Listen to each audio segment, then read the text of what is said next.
Yo buddies, what's up? Today's video is a bit different.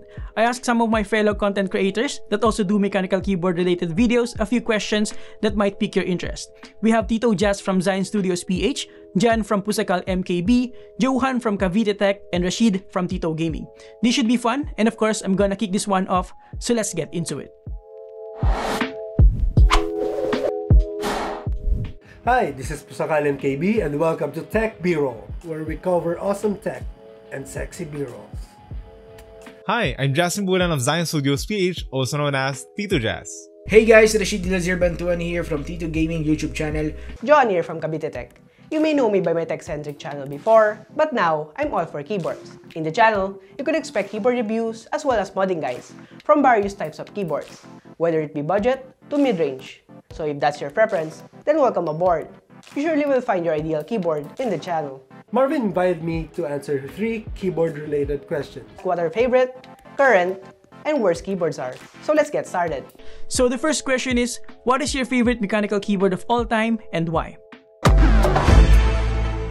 Right off the bat, my answer would be the KBD67 Lite. What I currently have is the R3 version, which I bought from Rotobox Philippines for around 6,000 pesos for its bare bones kit, and is currently installed with Gateron Hippo linear switches and KBD Fans PBT double shot keycaps. One of the good things I like about this board is the simplicity. It's beginner friendly and would always end up sounding good, no matter the modification. From my experience, it's probably the only one that's good straight out of the box. It can be also considered as an on-the-go keyboard for its lightweight ABS plastic case or body. I like how clean the hot swap PCB is. 5-pin hot swap PCB means any switches of your choice will do. It comes with silicone dampeners for better and cleaner acoustics, and the silicone dampener sandwich between the polycarbonate plate and PCB also acts as the gasket mount for the board. The design for the overall layout and installation is simple and smart, and for the budget keyboard hobbyists like me, it's definitely an upgrade. I consider this as one of my high-end keyboard, as it happens to be my dream keyboard. As of now, my favorite keyboard from the collection is the ACO ACR59. As my viewers know, my preference towards keyboards is on the high-pitch side, and I also happen to like the HHKB layout. This was the board that complemented it all. I paired it with the ASA low keycaps for the mods, while the alphas are from an extra set from KBD Fans. And with the jelly pings mounted on the acrylic plate, this thing surely clicks.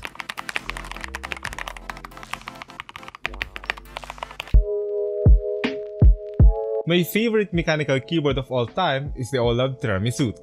Tiramisut is the latest Mr. Suit collaboration design by OLAB and GMK Tiramisu. I'm a huge fan of cream, brown, and black colorways, and this keyboard perfectly suits my latest key set design, TMT Taho. I must say the Bakeneko 60 or even the 65, any Bakeneko design. I actually don't own one, but I have tried it from a friend. I always admired the simplistic design and idea that led to that architecture where you use rubber O-rings to mount the keyboard, and I hope to have one someday. My favorite mechanical keyboard of all time is probably the Newfie Air 60.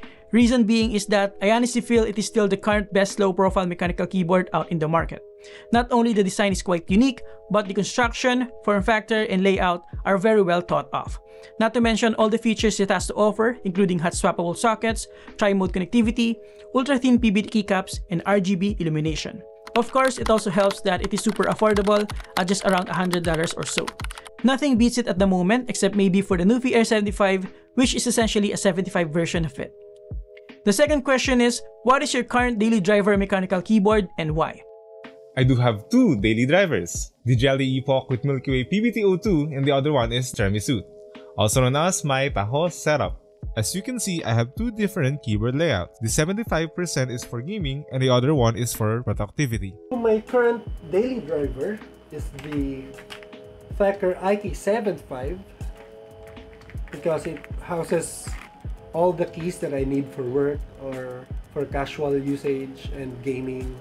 It's 75%, so it takes up lesser room on my desk, so I can have more useless stuff. And also, since I'm a keyboard modder, I call it the Modder Factor. My current keyboard is the one I'm reviewing next. So for this time, I'm reviewing the EpoMaker TH80. My current keyboard is the Epomaker TH80 as I'm in the process of reviewing it. Sometimes, I change it up a bit for a 60%, but it's my standard practice that when I review a board, I keep it in my desk for the whole 1 week or 2 weeks to be able to have my honest opinions on it and be factual in the bid. This now brings us to the mechanical keyboard I use on a daily basis, the TechBroll by Glorious. This has been my comfort zone since the time I bought it from Rotobox Philippines. I love the 6-degree typing and gaming angle that works great with my wooden wrist rest from iron meets wood. And now I use it with JP-NP profile PBT keycaps from KBD fans. For me, this is the perfect balance between a custom mechanical keyboard and a typical mechanical gaming keyboard. Though it is not the best sounding board out of the box, for me the TechBroll is the endgame board for people that doesn't want to venture too deep into the mechanical keyboard rabbit hole. But keep in mind that you'll be needing a little bit of love for this hobby to improve the overall acoustics and typing experience of this board. I both enjoyed and learned a lot with this board. It is also user or beginner friendly. And for me, that's what makes the TechBroll special. Something I appreciate about this board is the aesthetic. It's a very eye-pleasing board no matter the keycap combo or theme you choose. The gasket mount design is decent, the RGB is great, and the knob is very helpful on a daily basis. And also, based on my experience, putting tactile switches will complement the controlled acoustics of this keyboard even better, like the Gazoo Boba U40s from Zion Studios PH. It is satisfying once you find the perfect tuning for this board. All efforts would be worth it. I like the build quality, the weight of its CNC aluminum that gives more sturdiness while gaming. This is very open and safe for customization in and out. It's always nice to have a mechanical keyboard that will last for years to come. Overall, I love the premiumness of this board. The value for this is just too hard to pass. So my current daily driver is actually the Everglide SK68 for a number of reasons. As much as I love my Nufy R60, nothing beats the sound and feel of a standard custom mechanical keyboard made out of a combination of aluminum case, polycarbonate plate, and all of its modifications. Granted, my Nufy R60 also has quite similar modifications like tape and PFO mod, lube switches and stabilizers, but still my Everglide SK68 with lube Zaku switches and Aqua Silent PBD keycaps still sounds and feels better. Probably one of my best sounding keyboard here in the studio. I like it so much that I had it custom painted by Teclado. Link below by the way. It matches my Logitech MX Anywhere 3S and as you can tell, it's absolutely perfect. And last but not the least, what is the worst mechanical keyboard that you've tried and why? For me, I think there is no worst keyboard at all. The beauty of each design and each sound profile is really subjective. You really have to learn the process and the art of keyboard modding. The combination of plates and switches, the material of the board, and also the keyboard layout. Because in Zion, we do believe that every keyboard enthusiast has their own preferences when it comes to sound, design, and utility. This is really a hard question to answer since as a keyboard modder, we take on the challenge of making a keyboard sound and feel better. But I guess the worst keyboards I have tried are those very expensive game-centric keyboards that are very hard to mod. It still uses Co-Star stabilizers, for God's sake. And last up, the worst keyboard I have in the collection is arguably the keyboard I'm most proud of. It's the RK61 21 Pilots Edition. The RK61 21 Pilots Edition is technically my worst keyboard out of the bunch, as it has push 10 Blue Botemo Browns, a scuff job on the foam and tape mod, the switch for Bluetooth is now recessed, and the paint is chipping off. But I still love it since it was my first try into keyboard modding, and it was the board that made me love modding in general.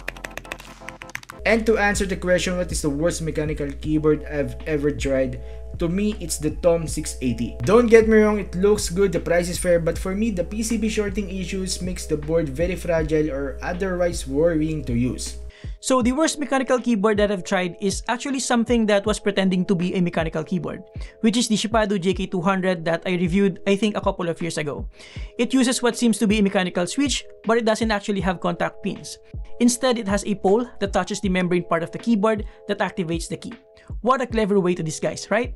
So yeah, as you can tell, each and every one of us has our own personal preference and experiences when it comes to mechanical keyboards, which is what makes this hobby a lot of fun and interactive.